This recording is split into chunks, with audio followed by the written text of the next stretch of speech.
14년 전 제가 고등학교 2학년에 재학 중일 때 저는 꽤나 큰 교통사고를 겪었습니다.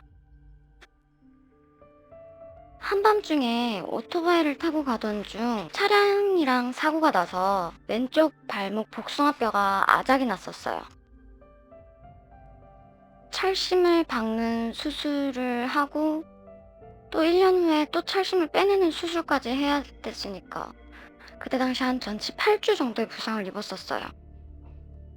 함께 오토바이를 탔던 친구도 쇄골뼈가 부서지고 왼쪽 얼굴이 찢어지고 발목 인대가 나갔더랬죠.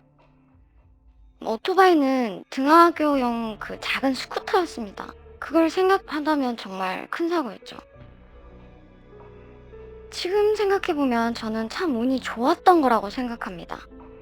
그때 오토바이가 이제 차에 부딪혀서 붕 제가 날라 뒹굴뒹굴하고 툭 아스팔트 위에 떨어져 있는데 정말 이제 삶이 주마등처럼 지나가더라고요.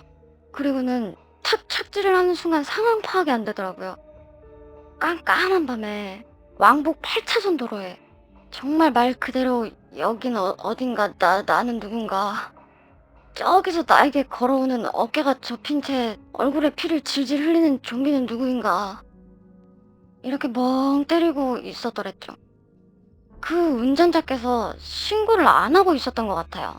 다시 차를 타고 가려고 했던 것 같았어요. 정말 아무도 없는 휑한 동네였거든요. 혹시 아시려나? 대구 분들은 아실 거예요. 14년 전 율하라는 곳이 있었는데요. 갓 개발되기 시작된 외곽 지역이었거든요.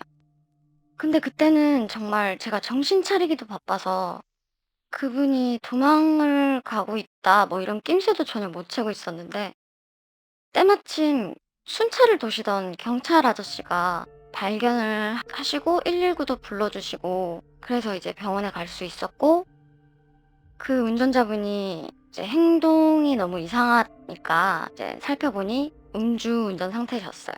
여튼 그렇게 저는 2개월을 휠체어 신세를 지고 1개월은 또 목발을 짚어가며 병원 생활을 했고 고등학교 2학년에 여자아이가 10kg의 몸무게를 덤으로 얻었습니다. 서론이 너무 길어졌네요. 사고가 나던 날 저는 친구랑 밖에서 신나게 놀고 있었습니다. 평소에 여느 날과 다름없이요. 저는 귀가 시간이 그렇게 평소에도 이르던 것도 아니었고 집에서도 막뭐 귀가 시간을 정해두고 구속하던 스타일이 아니었기 때문에 아주 프리한 삶을 살고 있었습니다. 그런데 그날따라 어머니께서 전화가 오셔서 빨리 들어오라고 말씀을 하시더라고요. 막 화를 내면서 또 그렇게 하시는 게 아니라 그냥 다독이면서 빨리 와. 오늘 웬만하면 빨리 들어와. 그래서 알았어 하고 그냥 쿨하게 무시하고 다시 놀고 있었습니다. 그러면 안 되는데 말이죠.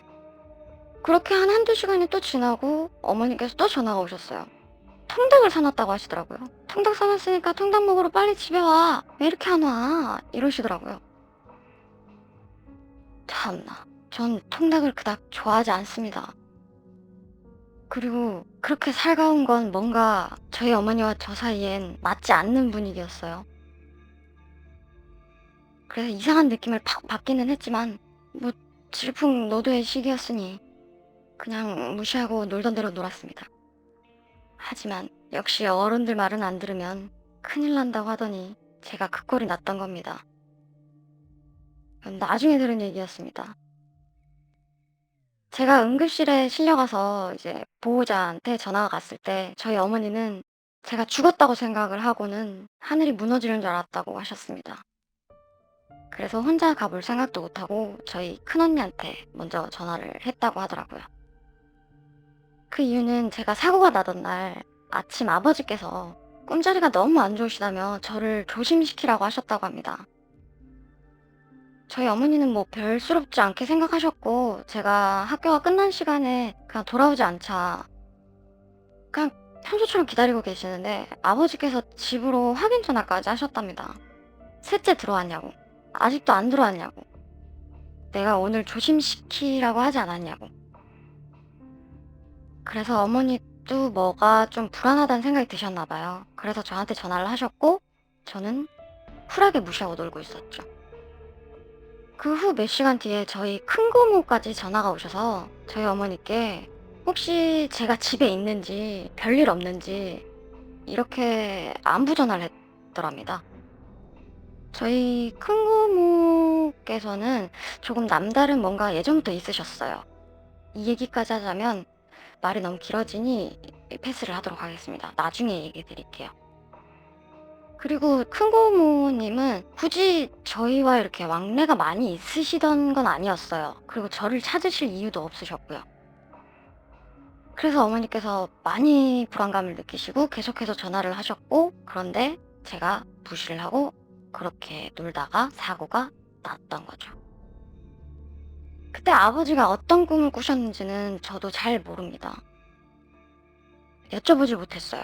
어떤 꿈이셨을지. 이런 게 예지몽 같은 걸까요?